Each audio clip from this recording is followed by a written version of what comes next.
Assalamualaikum warahmatullahi wabarakatuh. Waalaikumsalam. Bismillahirrahmanirrahim. Alhamdulillahirabbil alamin. Wassalatu wassalamu ala asyrafil anbiya wal mursalin wa ala alihi wa ashabihi ajmain. Amma ba'du, rabbi shrah li sadri wa yassir li amri wahlul 'uqdatam min lisani yafqahu qawli. Walhamdulillahirabbil alamin. Sebelum kita zikir, tahmid, tasbih, tahlil, utamanya surah Yasin, melanjutkan tausiah, kultum sejenak, melanjutkan apa yang disampaikan pada pertama, kedua, dan sekarang ketiga, ya. Untuk mereview, pada pertemuan pertama disampaikan bahwa amal yang tidak akan terputus meskipun kita sudah terkubur seorang diri di alam kubur itu ada 3. Yang pertama sedekah jariyah, yang kedua ilmu yang bermanfaat, dan yang ketiga adalah anak yang soleh. Sebagaimana hadis sahih Imam Muslim menyatakan, idza matabnu adama in qata'a amaluhu. Apabila anak Adam meninggal, termasuk kita, termasuk almarhumah Hajah Susilowati, termasuk almarhum Haji Sudiono, termasuk almarhum keluarga besar kita, sedekah jariyahnya, ilmunya, dan yang ketiga ini anak cucunya. Tadi sudah ngobrol sama Pak Arifin. Yang inti itu adalah putra putrinya, ya, untuk berdoa, mendoakan almarhumah Ibu Hajah Susilowati agar oleh Allah Subhanahu wa taala diberikan rahmat, ampunan, diluaskan kuburnya, ya, dihindarkan daripada siksa kubur. Karena poin yang ketiga jelas tuh, awaladin solihin yad'ulah, anak-anak putra putri yang soleh dan soleh, termasuk mantu. Karena mantu itu dalam Islam itu sama dengan anak, ya, jabatannya aja mantu, tetapi ke orang tua sama, fungsinya sama, perannya sama, hak sama, kewajiban sama, menghormati sama, tidak beda seperti anak yang dilahirkan dari rahimnya. Mantu itu hanya sekedar, sekali lagi, fungsional jabatan aja. Nah, tadi cerita kadang di acara-acara tahlil itu banyak hal yang keliru, banyak hal yang harus kita luruskan, terutama putra putri. Ketika tahlil, orang masjid di ojok-ojok baca Yasin, ya, bibirnya dipaksa suruh la ilaha illallah, tetapi anaknya kadang di luar karena ada teman-teman sekolahnya sibuk ngobrolnya sih ngobrol tentang ibunya yang wafat, tetapi lupa bahwa di majelis itu sedang mendoakan ibunya. Maka kalau saya yang ditugaskan, suka keluar dulu, ikut dulu, ajak temennya baca Yasin, tahlil dulu. Nanti setelah itu baru kita ngobrol. Kenapa? Ya, anaknya itu yang lebih inti. Kita sebagai mukmin, saudara seiman juga punya peran sama untuk mendoakan almarhumah. Itu di yang pertama. Di yang kedua, yang kemarin, bahwa jangan kira orang yang meninggal itu tidak menanti kebaikan anak cucu, ya, termasuk dari saudara-saudaranya yang seiman, termasuk dari saya yang pernah menjadi pengajar di Majlis Ta'lim Al-Huda, bahkan juga di tempat ini dulu punya juga kewajiban untuk mendoakan almarhumah, sehingga innama a'malakum tu'radu ala aqaribikum, sesungguhnya amal kalian yang masih hidup oleh Allah diperlihatkan kepada sanak saudaramu yang sudah wafat.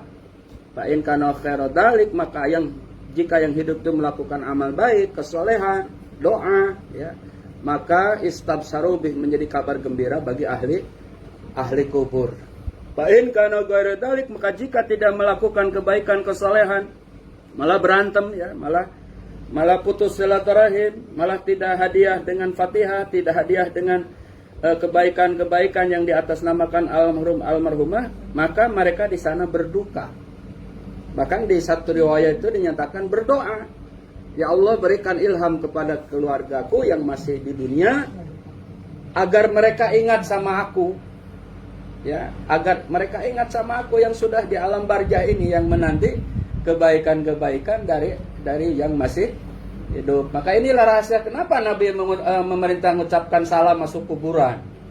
Ternyata di hadis itu dijawab bahwa mereka menjawab, Assalamualaikum ya ahla diyar wa inna insyaallah bikum lahikun, salam sejahtera wahai ahli kubur, gitu ya. Untuk kalian yang di sana, sebentar lagi saya juga nyusul, kan kira-kira begitu. Ya, coba kali-kali kalau masuk kuburan jangan bahasa Arab, bahasa Indonesianya. Salam sejahtera bagi ahli kubur, abi geus sakedeung nyusul gitu. Atau sebentar lagi saya juga menyusul, supaya kita lembut hati kita. Maka oleh itu oleh Nabi diperintahkan dalam sunnahnya untuk sering-sering ziarah ke kubur. Maka kemarin salah satu amal yang lestari bagi yang hidup itu, salah satunya adalah upayakan di sela-sela kesibukan kita untuk menziarahi kuburnya, tidak hanya sekedar doa dari rumah atau dari masjid. Nah, yang ketiga, ini malam ketujuh, ada satu kisah di dalam kitab kitab Irsadul Ibad. Jadi artinya petunjuk bagi hamba-hamba Allah, ya. Karangan Syekh Jainuddin Al-Maribari.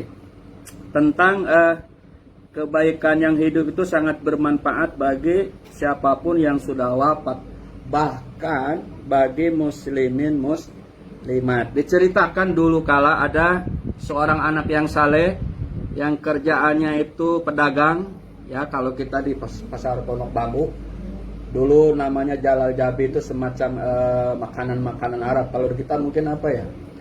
Ya itulah, kayak Ramadan kemarin tuh banyak sekali makanan itu, ya. Nah, iya, kolaknya segala macamnya. Takjil, ya. Nah, bibirnya itu nggak pernah berhenti. Tidak pernah berhenti dari apa? Dari doa, dari zikir. Bahkan kadang-kadang baca Al-Quran, mungkin tidak ada pembeli, lagi kosong, dia baca Quran, ya. Nah, zikirnya, doanya, bacaannya dihadiahkan untuk orang tuanya yang sudah tiada, hatta kaum muslimin wa muslimah. Ini sesuai dengan contoh dari Nabi.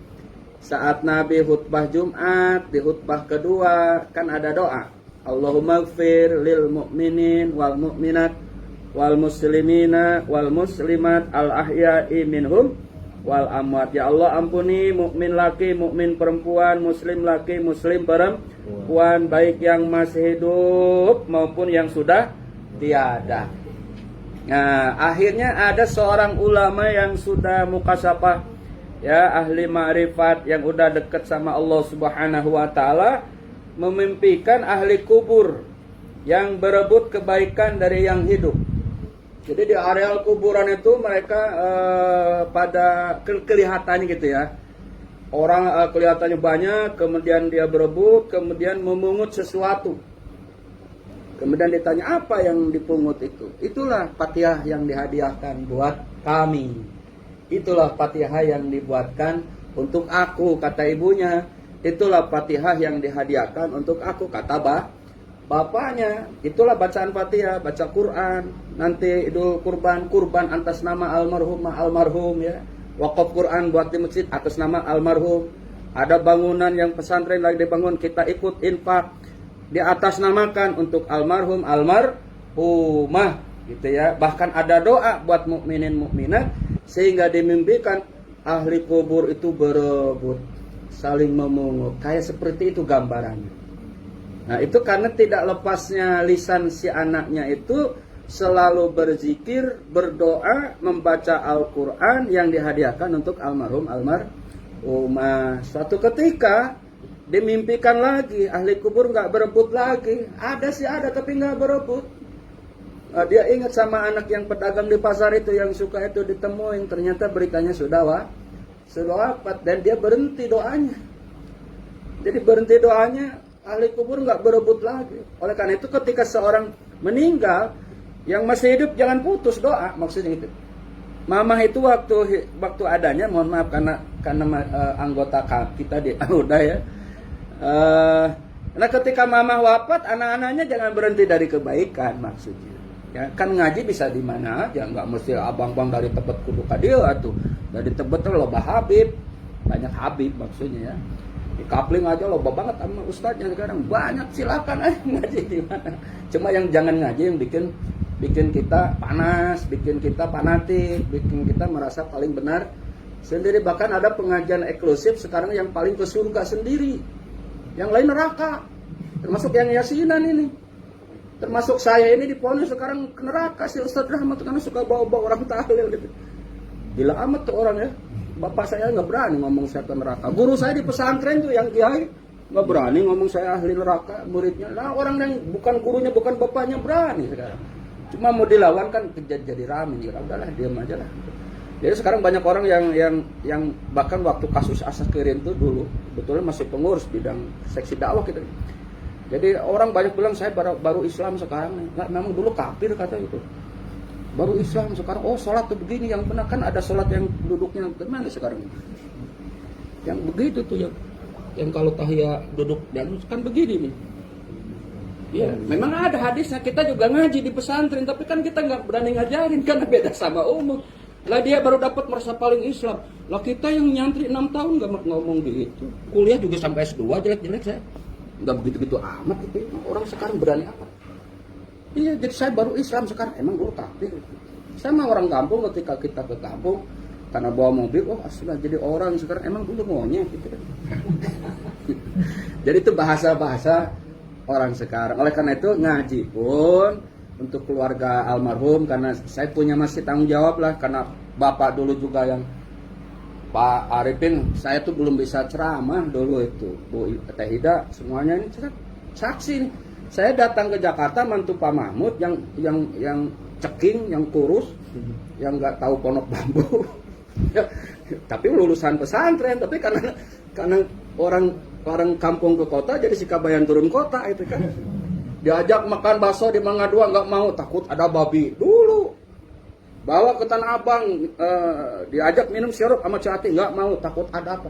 Lah sekarang ke Mangga 2 mangkok habis saya. Tanah Abang 2 gelas sirup, karena yakin itu halal. Dulu kan mau jadi santri gitu. Nah gitu. Apalagi mie kocok yang di Rawamangun dulu kan enak itu ya. Itu bisa 3 piring, 3 mangkok. Dulu. Nah, ketemu Babe kan kalau depan nggak pakai baju, tinggal celana doang nggak ada. Waalaikumsalam, weh si Ustad, masuk kita. Maaf Ustad, ditinggalin pernah mau ke Haji Mamat. Di sana main gaple kan. Nah saya ngikut main ngaple, nggak pakai duit.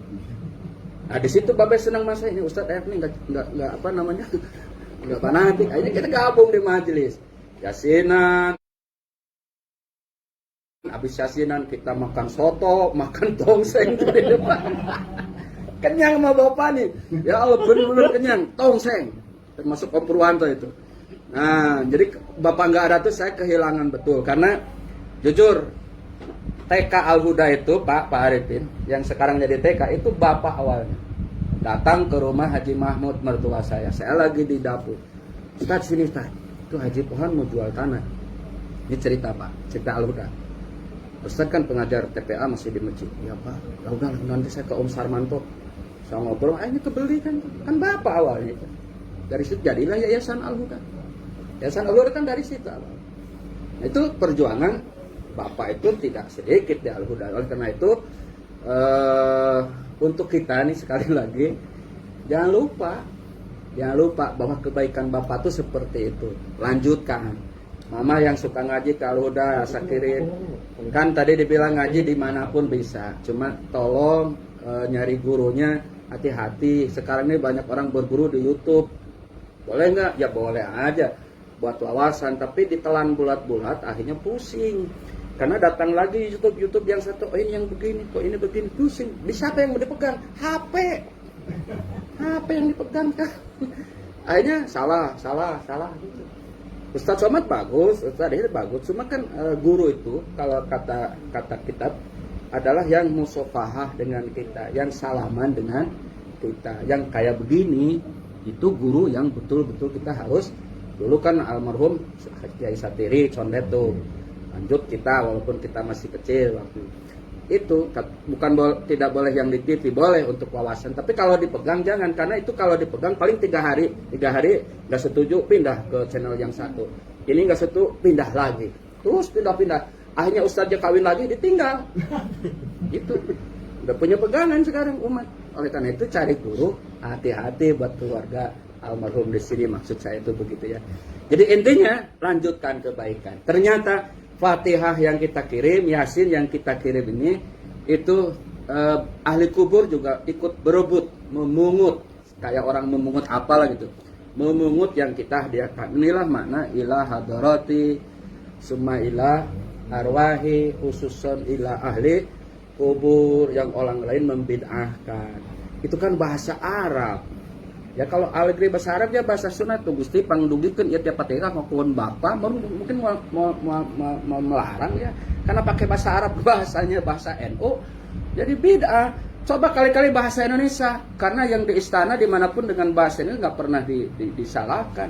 Jadi kalau gitu hanya pemahaman aja mereka yang kurang dan ilmu belum nyampe, karena ngajinya hanya ya sekedarnya lah. Jadi oleh karena itu sekali lagi ini di malam ke-7, nanti di malam ke-40 mudah-mudahan teman-teman Yasin, bapak-bapak nanti bisa hadir ya, karena apapun alasannya mereka pernah duduk di sini untuk kembali zikir tahlil untuk almarhumah, khususnya khusus untuk almarhum. Ila hadratin Nabil Mustafa Muhammadin